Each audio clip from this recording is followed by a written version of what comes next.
You are Locked On Patriots, your daily New England Patriots podcast. Part of the Locked On Podcast Network, your team every day.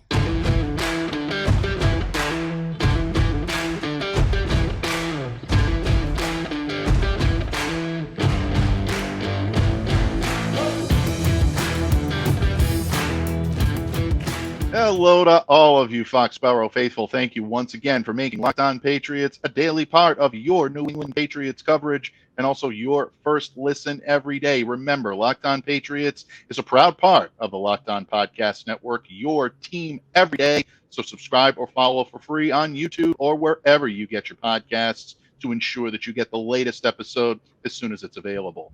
I'm your host, Mike Debate, and I cover your New England Patriots for Patriots Country of Sports Illustrated.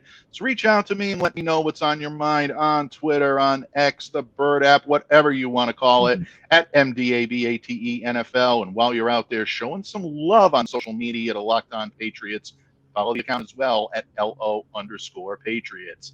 And Pats fans, today on the program, we bring you into your Labor Day weekend by talking a little Patriots rosters.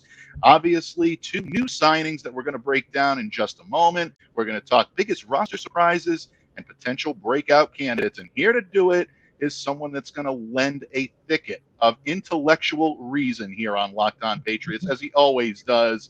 My Patriots Paisan, columnist extraordinaire for PatsFans.com, and the co-host of an amazing Patriots podcast, Patriots 4th and 2, alongside Derek Havens. My good buddy, Steve Balestrieri, joins me here today. Steve, welcome to Locked On Patriots. Thanks for joining me here on this Friday episode. Thanks for inviting me. It's a great way to kick off Labor Day weekend, talk football with my buddy. And you do a great job, by the way. Thank you.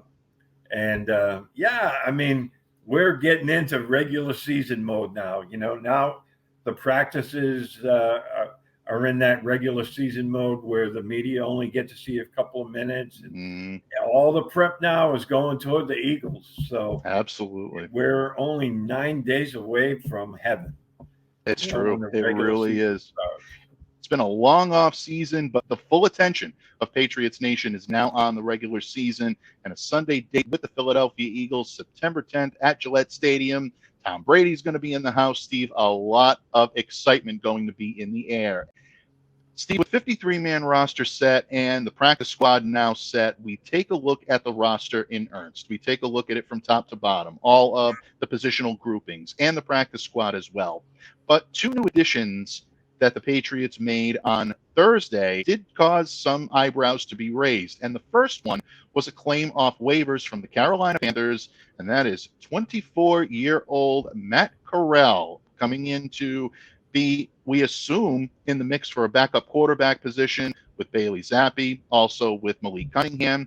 Don't forget, folks, the fact that Corral was claimed by the Patriots means he automatically joins the 53-man roster. He is not a practice squad guy.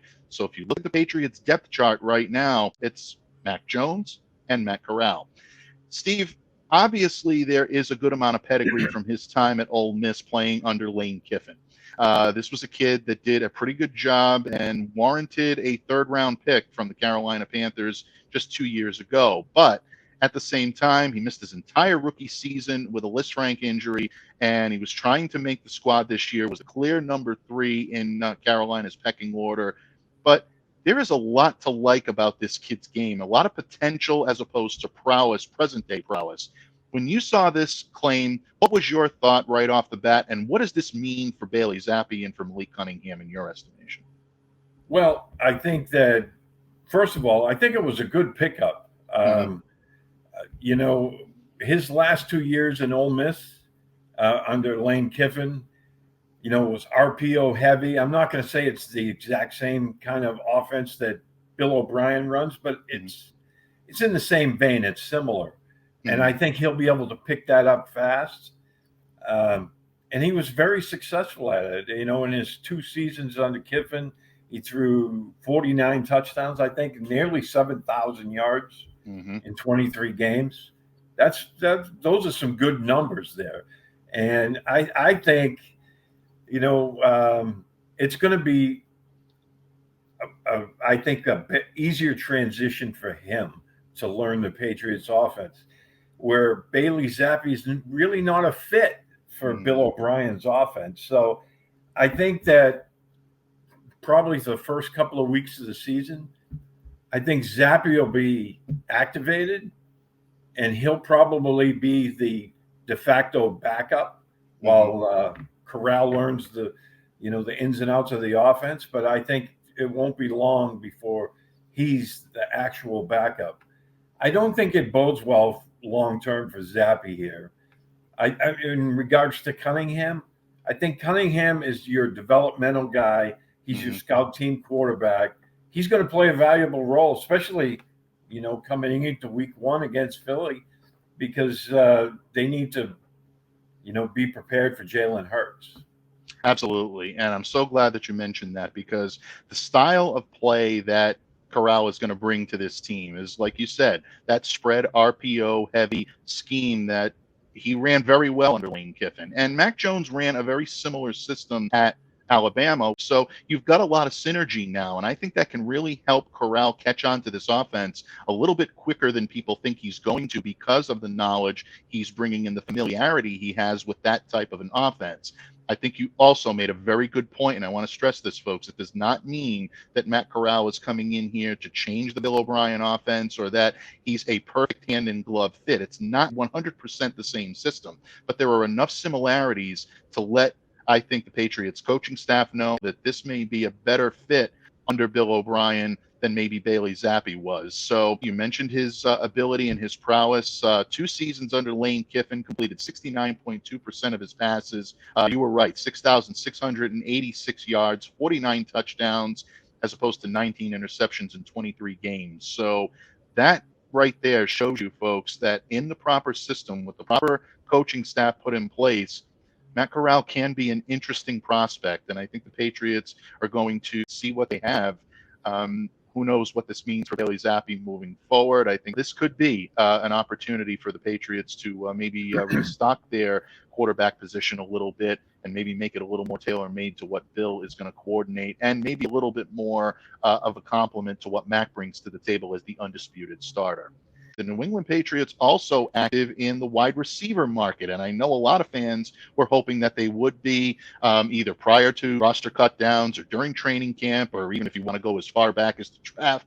A lot of Patriots fans were clamoring for a number 1 pick to come in and be the wide receiver here in New England. Well, they got one, but I don't think it's the one that a lot of Patriots fans were thinking of, or maybe even the one they wanted. And that's Jalen Reagor, the former top pick of the Philadelphia Eagles, cut by the Minnesota Vikings, cleared waivers. This guy was the 21st overall selection in 2020. All the talent in the world, all the prowess, the upside, hasn't been able to put it together in the NFL.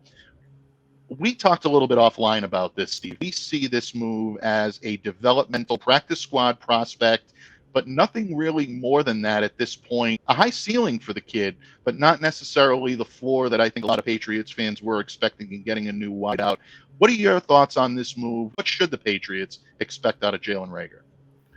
Well, I think right now it's a low risk. I mean, you're putting him on the practice squad with the possibility of a very high return. And, this guy has speed. I mean, we've seen that. That was one of the reasons he was drafted. He has that blistering speed, not maybe quite as fast as Tyquan Thornton, but he brings that element to an offense. Now, if he can learn the Patriots offense and the route tree, there's no limit to what he could accomplish. Are they expecting this? No, because they didn't sign him to the active roster. They signed him to the practice squad. So I think this was a good move for the Patriots, especially with Thornton being on IR for the first 4 games of the season. If this guy can catch up, he can bring that speed element to the outside. Now, he's had trouble with drops, but, this is something they can work with, and it's giving him a clean slate.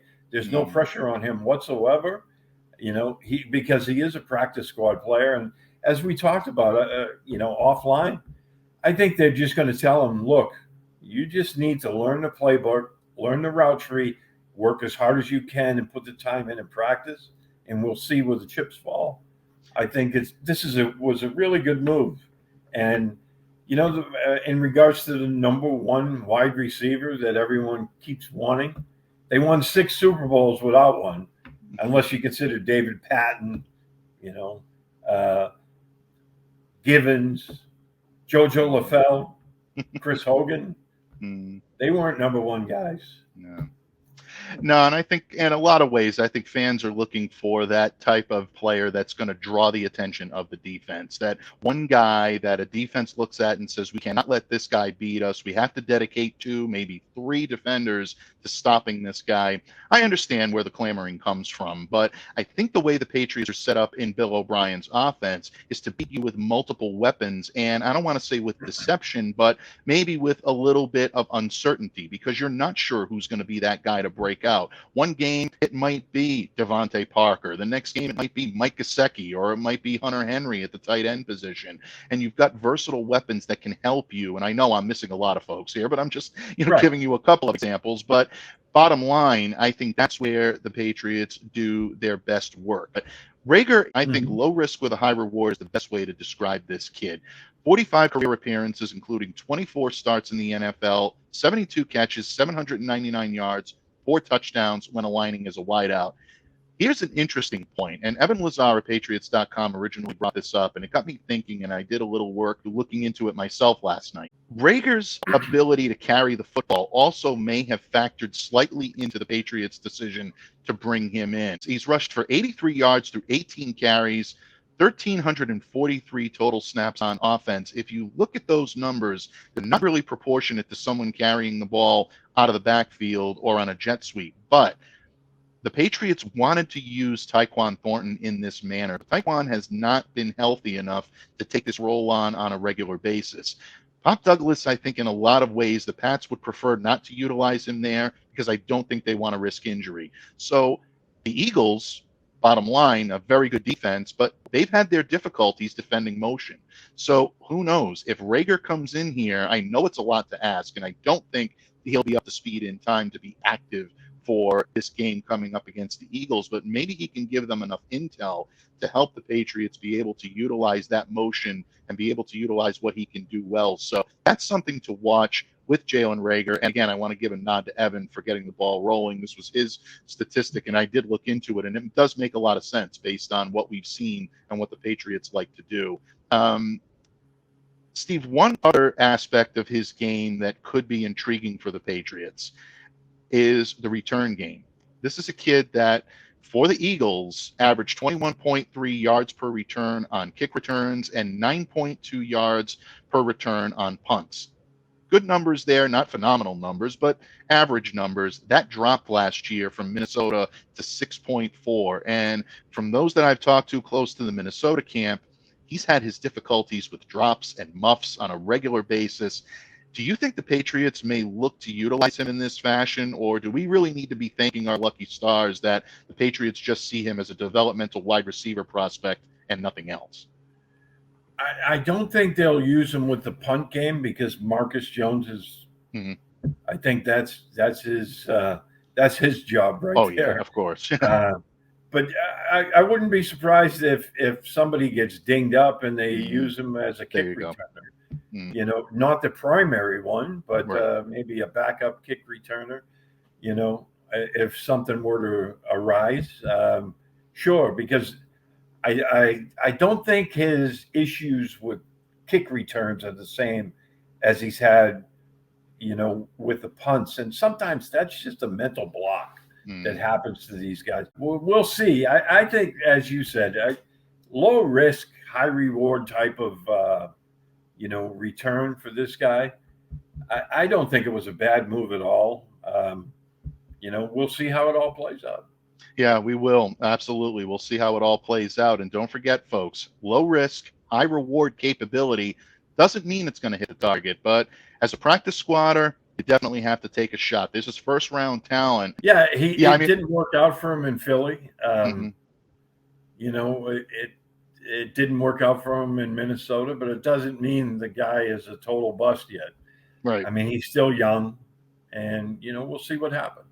Yeah, absolutely. I think the fact that he was taken one pick above Justin Jefferson makes it look a little worse, hindsight being 2020. But coming out of college, I mean, Reagor was very highly touted because of the upside that he has. And if someone can harness that, it gives you the opportunity to put someone out there that can really make significant contribution. And that leads me quite nicely into what we're going to talk about in just a moment, and that is biggest roster surprises, folks. Now that the 53-man roster has been set, at least the initial one that's going into this week's matchup against the Philadelphia Eagles, who surprised you the most by being on the roster? Who also surprised you most by being off the roster? Steve and I are going to talk about surprise makes and surprise cuts when this episode of the Locked On Patriots podcast continues, a proud part of the Locked On Podcast Network, your team every day.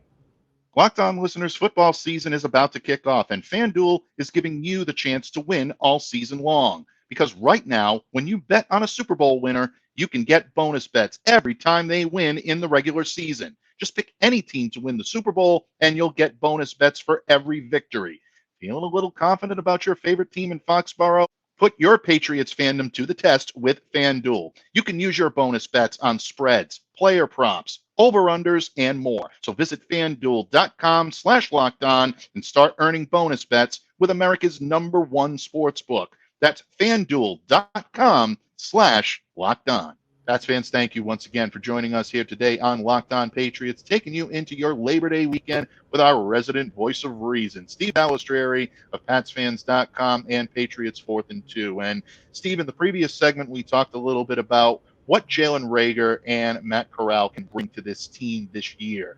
Obviously, two signings that are, I don't want to say under the radar, but two signings that were not blockbusters, but really the potential to pay off in a big way if they can work out the way the Patriots hope they do. So that being said, the Patriots also made a lot of moves this week that they are hoping work out the way they intended to, and that is setting their 53-man roster.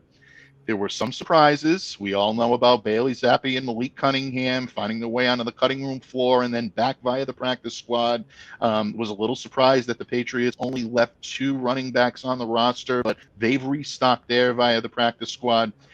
Let's start with the positives first. In terms of Patriots players that surprisingly, in your opinion, made this roster where you thought they might have been more bubble candidates or on the outside, which Patriots that are Patriots as we speak surprised you the most after roster cutdowns? Probably, I'm thinking Amir Speed. I was kind of thinking that they might bring him back on the practice squad. I was kind of hoping Isaiah Bolden would make the initial cut and then place him on IR. But apparently, that concussion he suffered in Green Bay might be a little more severe. So they opted to put him on IR before the cuts, which means he's lost for the season. But I think Speed was maybe the biggest surprise for me. I wasn't shocked by any of the other additions, really. I'm going to go with him. Yeah, I think Speed surprised some people, although from what I'm hearing, the selection of Amir Speed back in April's draft did cause a little bit of a ripple effect throughout the league of people to start taking note. And from what I'm hearing, there were at least 2, 3, maybe even 4 teams out there that may have been eyeing him, hoping that he'd end up on the cutting room floor through waivers and they could put on a claim on him. I think it forced a lot of people to take a look at some of his tape, and it was impressive, some of the stuff that you saw in college, and especially with Isaiah Bolden going down. I think they were looking for that core special teamer, someone that could come in, maybe be a little bit of a threat in the return game. Who knows? You've seen him do that. He may be there, but mostly for special teams acumen and special teams prowess, maybe even take a few snaps at cornerback if need be. I think the Patriots felt they couldn't expose him and risk losing him. So putting him on the roster was definitely a good move. And I see where a lot of that could be a surprise because most people did have him on the outside looking in when it came to Patriots that were a surprise make. Steve, we hate to end on a low note, and we're not going to do that because we still do have another great topic to discuss in terms of breakout candidates. But there were a lot of players that unfortunately did lose their jobs in New England this week, and it's always the most unfortunate part of roster cut down. players that were cut loose, that weren't brought back as a member of the practice squad. In your opinion, when you look at this roster, who are you most surprised that got cut, that hasn't returned as a member of the practice squad for the Patriots? I think it would be Jason Hines. Very good choice. He was picked up by the Dolphins. He struggled a little bit in pass protection, but he showed some good flashes throughout the summer. And I know everyone was talking about the Kevin Harris touchdown, but he flashed more than just that one particular play in the running game. And I thought he was a really good developmental prospect. I was kind of hoping that they would bring him back. I think that probably was the biggest loss that they suffered. I mean, some of the other guys showed well. They just weren't, it comes down to a numbers game. And sad to see Nick Folco, as I'm sure you are. But at the same time, I mean, he's getting up there in age. And they opted for a younger kicker in the draft. Chad Ryland has a huge leg. They drafted him in the 4th round. Right. So I can't argue with the logic behind that. I mean, Bill's never cut a 4th round player in his rookie season who's healthy. Yeah. So I assumed he was going to make it. Yeah, I think those two factors really are the main reason why Chad Ryland is the kicker on this team and not Nick Folk. Look, a 4th round pick is a high investment. The Patriots traded up to get Chad Ryland. They obviously targeted him. They knew this is the guy they wanted. He came into camp and showed enough of his prowess to be close enough in the race with Nick in order to warrant that spot, at least in my opinion. This is not a Rohrwasser situation, folks. A couple of years ago, Justin came in, a lot of controversy. That aside, he didn't earn the job. He just plain out did not earn the job. He was erratic. He wasn't reliable, didn't have the distance or the ability to kick in the clutch the way the Patriots thought he might. And that was one of the big reasons why Nick ended up coming back, winning the job, and really taking, Justin out of the equation, because Patriots used the 5th rounder on him. Obviously, they were high enough on him to use that type of draft capital to draft a kid that a lot of people felt may have been there at the end of the draft for them to sign him. It didn't work out. They weren't afraid to move on. This situation was not like that. Chad Ryland came in and showed enough of his leg and enough accuracy prowess to warrant the job. He's still got to work on that a little bit, folks. There's no question about it. But he was close enough to not really give the Patriots any choice. And I'm going to miss Nick tremendously from a personal level and from a professional level as well. But it was time for the Patriots to move on, and I think they showed that with the selection of Ryland. So Jason Hines is a good choice there because of what he brings and the versatility where he can align at both guard and tackle, something that the Patriots would love, I'm sure, to have back. A little surprised to see Bill Murray go. Actually, I think with all of the starting level snaps that he was getting during training camp, a lot of people expected him to stick around. I thought he might be a good swing option at guard or at tackle. He was getting a lot of those snaps as well, but Chicago picking him up, that's a good pickup for them. And obviously, I know a lot of people are, upset that J.J. Taylor got cut loose and did not get brought back on the practice squad. J.J., I think, is just looking for a fresh start at this point. He's been a career practice squatter here in New England now for the last couple of years, and that shiftiness that he brings to the table isn't NFL-ready talent, folks, and I think he wants to showcase that elsewhere. So great contributions here, but I agree with bringing back guys like Ty Montgomery and Kevin Harris over him simply because of the ceiling that Kevin Harris has, and I think that Ty Montgomery brings you a little more size and a little more versatility in what he can bring to the table. So, folks, who are your biggest roster surprises? Who ended up on the cutting room floor that you feel should have been brought back? Who is on this roster that you feel the Patriots could have done without? We want to hear your thoughts in the comments below. As always, keep them respectful, but we welcome any and all comments here on Locked On Patriots. And, Steve, that brings us to how we're going to wrap up our show today, and that is breakout candidates. Roster candidates that might be flying under the national radar right now, or at least in some circles, that might be household names by the end of the season. Steve, I got a funny feeling we're going to be talking about some rookies when we return, but I don't want to step on your toes. We want to hear your wisdom and counsel, folks, and I'll sprinkle in a little of my own when this episode of the Locked On Patriots podcast continues a proud part of the Locked On Podcast Network, your team every day. Locked On listeners, buying tickets to your favorite event should not be stressful. Put the fun back into it with Gametime, the fast and easy way to buy tickets for all the sports, music, comedy, and theater near you. With killer deals on last-minute tickets and their best price guarantee, you can stop stressing over the tickets and start getting hyped for all the fun you're going to have. The Gametime guarantee means you'll always get the best price. If you find tickets in the same section and row for less, Gametime will credit you 110% of the difference. That's why it's the fastest growing ticket app in the country.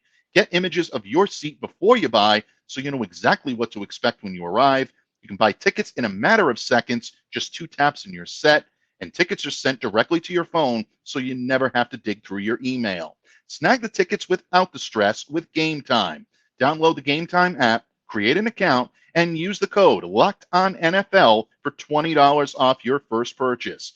Terms apply. So again, create an account and redeem the code LOCKEDONNFL for $20 off. Download Gametime today. Last minute tickets, lowest price, guaranteed. Pats fans, thank you once again for joining me here today on Locked On Patriots. Joining me as well as our guest today, our resident voice of reason, Steve Balestrieri of PatsFans.com and Patriots 4th and 2. And we're going to talk breakout roster candidates in just a few moments here on Locked On Patriots. But first, please remember that even though Monday is Labor Day, it's a national holiday, it is still hashtag Locked On Murph Monday. It is hashtag Mailbag Monday, and we're taking all of your great questions all weekend long. So make sure to get those in by Sunday night to have those featured here on Locked On Patriots. Tag us on the Bird app at LO_Patriots, or if you want, drop a question in the YouTube comments section. Just put hashtag Mailbag Monday so we know that's your submission. Don't forget, folks, Mailbag Monday right here, this Monday on Locked On Patriots. And Steve, what can we say, bud?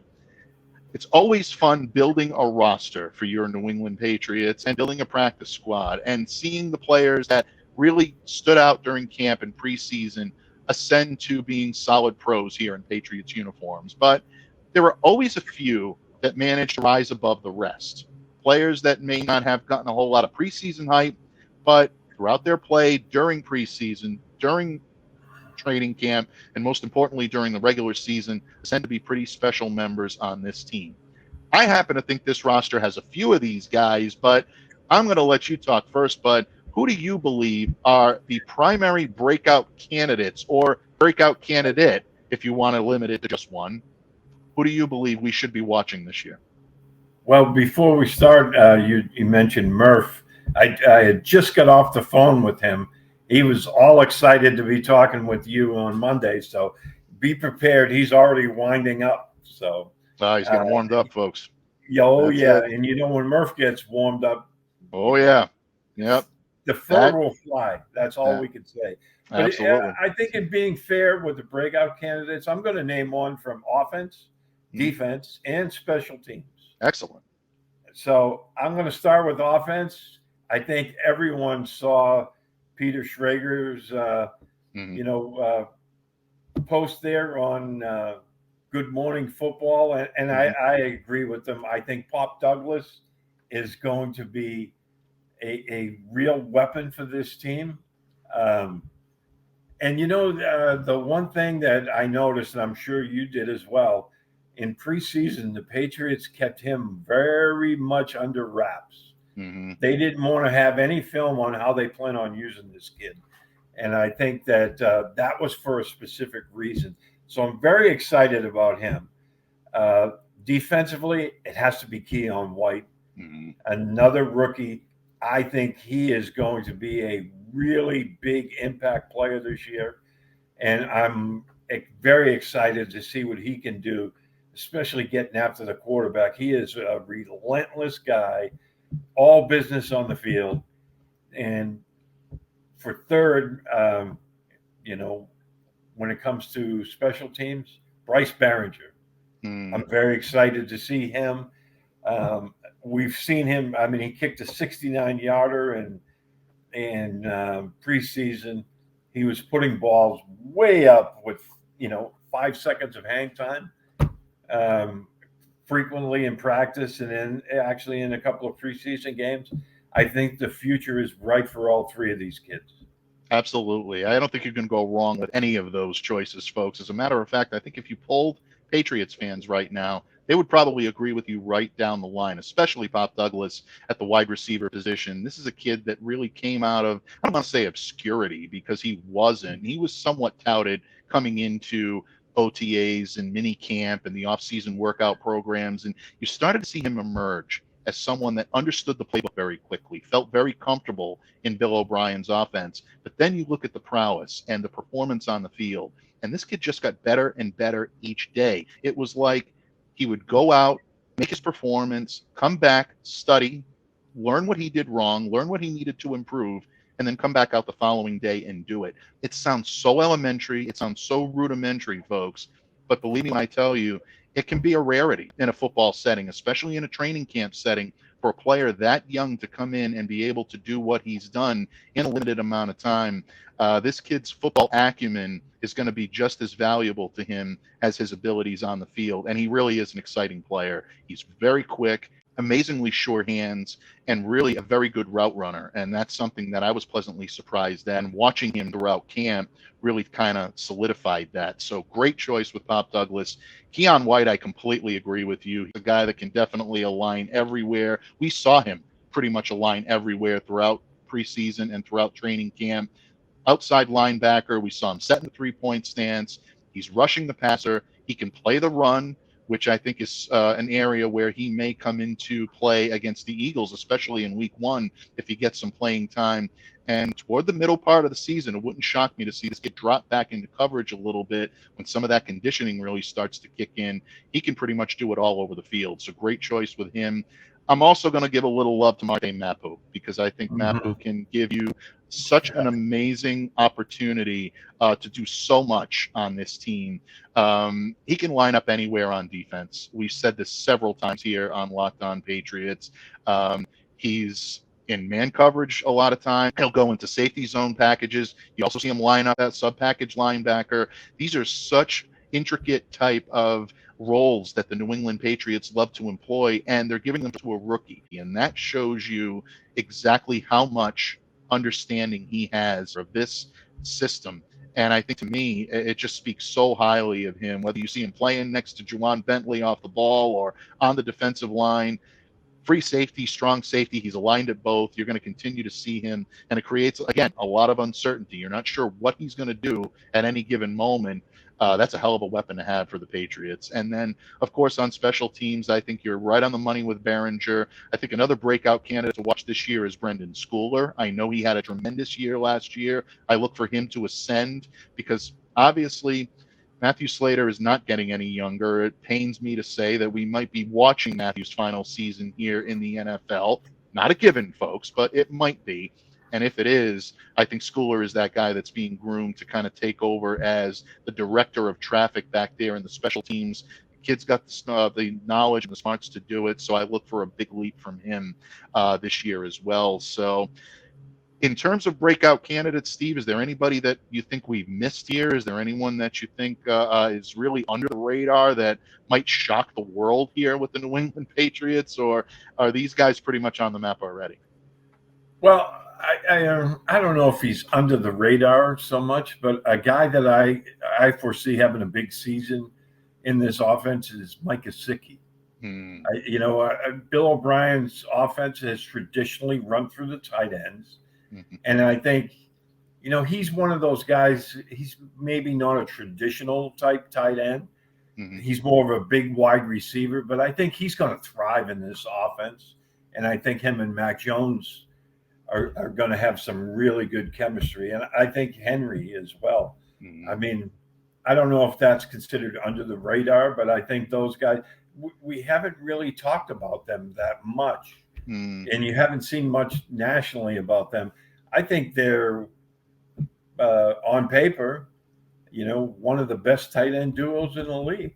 Yeah, I think you can make the argument that they are. And look, this team is going to run a lot of 12 personnel. We saw them do it in training camp, in preseason. They're going to continue that. They've got the two tight ends to be able to do it. I also like the fact that they have guys like Matt Sokol and Pharaoh Brown that are on this practice squad, two guys that are more than capable blockers. They can catch passes out there too. Sokol, I think, did a great job of showing the world that he's capable of making contested catches, even diving grabs if he needs to. It's not something he's going to do as well or as often as Gesicki or Henry, folks, not even close. But if you need him to do it, he's got the ability to do it as well. And look at some of the film on Pharaoh Brown. I know Bill O'Brien liked this kid when he played for him in Houston in 2020, and that had to factor into the decision for the Patriots to bring him in there as well. So good tight endage talk. Claire will be very proud of you, Steve. There's no question about that. And I definitely don't think this gentleman is under the radar in any sense of the word, but I really, really am looking forward to seeing Kendrick Bourne ball out this year. I really, really want to see it.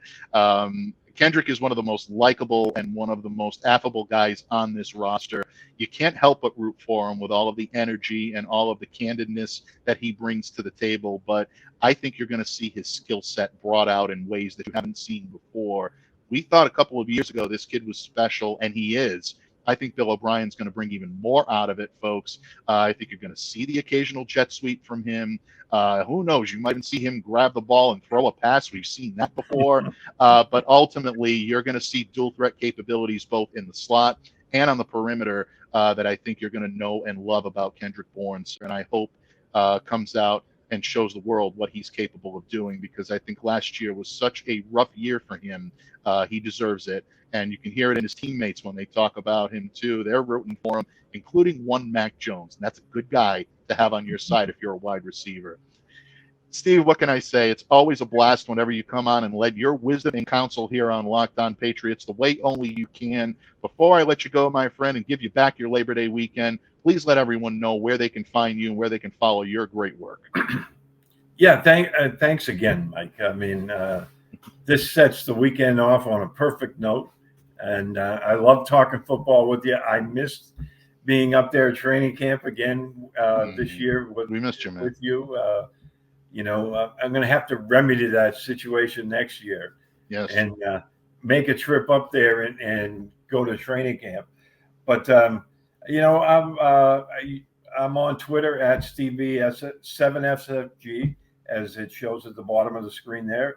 And at PatsFans.com this week, I'm doing a breakdown of the roster and the practice squad, and going to write about, how they shape up and what we could be looking forward to this season. I think they're going to be a lot better than people are giving them credit for.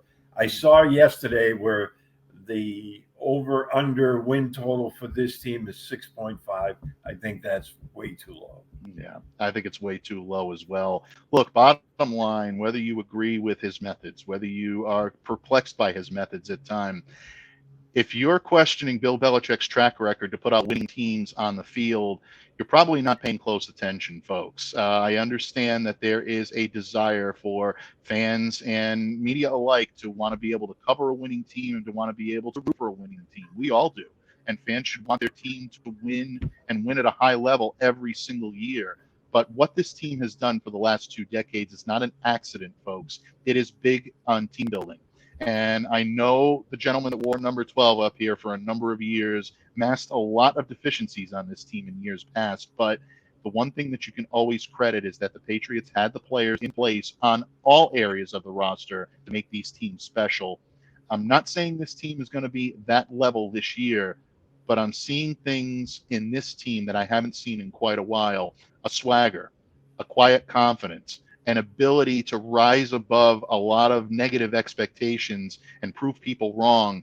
And that's a dangerous thing to give a Bill Belichick coach team, folks. So do not sleep on the New England Patriots. Do not sleep on Bill Belichick.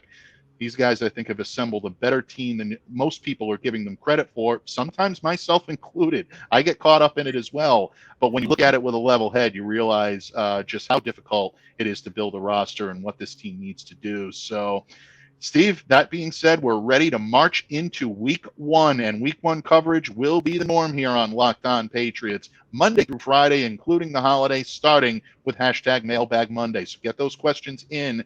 And once again, I thank you all of you everydayers all of you casual listeners and any first timers that we have out there, thank you for taking time out of your weekend to spend with us here on Locked On Patriots. And don't forget to download, subscribe, or follow Locked On Patriots wherever you get your podcasts, including YouTube. On behalf of my good friend, Steve Balestrieri, my Patriots paisan, who's going to be back here with me next week to help preview the Philadelphia Eagles, I am Mike Debate, reminding you to stay safe, to stay well, especially to stay safe this weekend on Labor Day weekend. Enjoy it, folks, and enjoy it responsibly. And we can't wait to bring you Patriots coverage for Week 1 here next week on Locked On Patriots. In the meantime, have a great weekend, everyone, and we'll see you back here on Monday.